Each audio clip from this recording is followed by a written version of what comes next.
Good day everybody, Yannick here for Yannick's Photo School on another video tutorial in Photoshop CS3. Today we're going to be looking at changing an object's color. I'm going to show you three different ways of doing this because there's always many ways of doing things in Photoshop, so I want to show you three. There are probably even more. I know there are some ways by using masks and whatnot, but I'm going to show you really quick and basic ways of doing it so that you don't have to fiddle around too long. Now, the first one that I'll show you is the hue saturation slider.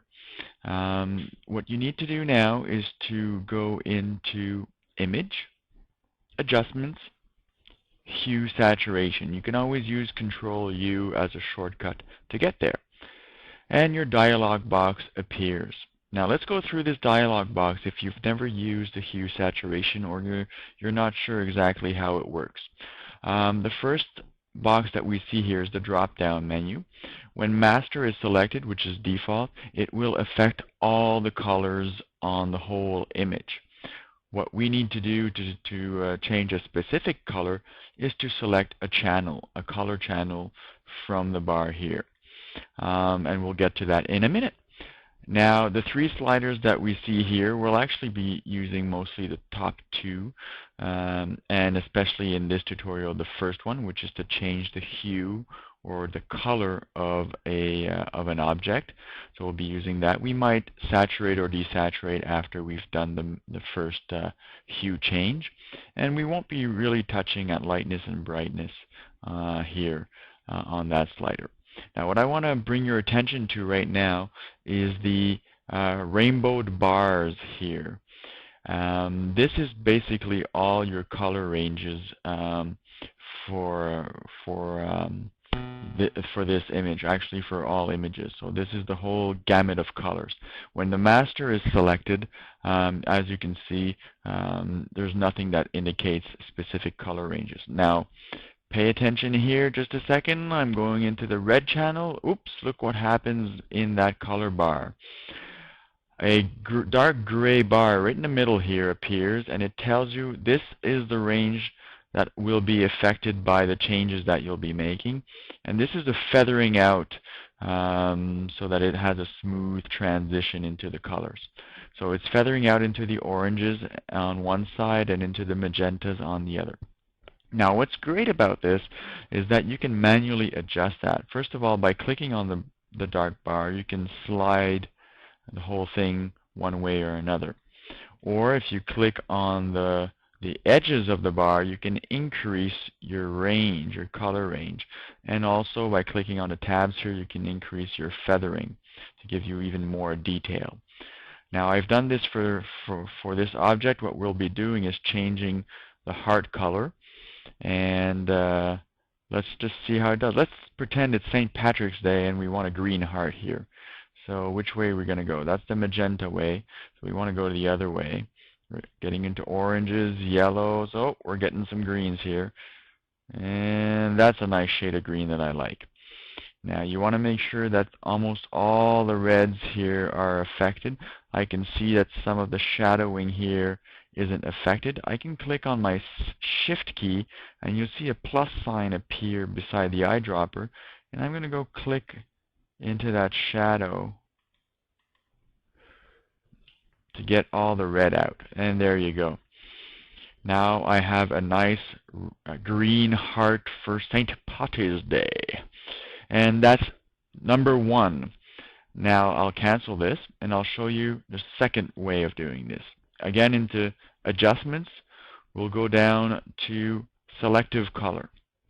This dialog box appears and you have all your colors here. Now I'm showing you this way, Selective Color. I don't use it often unless it's a really specific color without too much gradient in it. As you'll see here, when I play with my reds and I go to one way or another, when it comes into the shadows or the reflective area here, it doesn't do the hue justice. It doesn't give it a nice feel to it. It's not as precise as we would want it to be. So this example isn't great for this object. So you really need an object with a very specific or very short range of colors.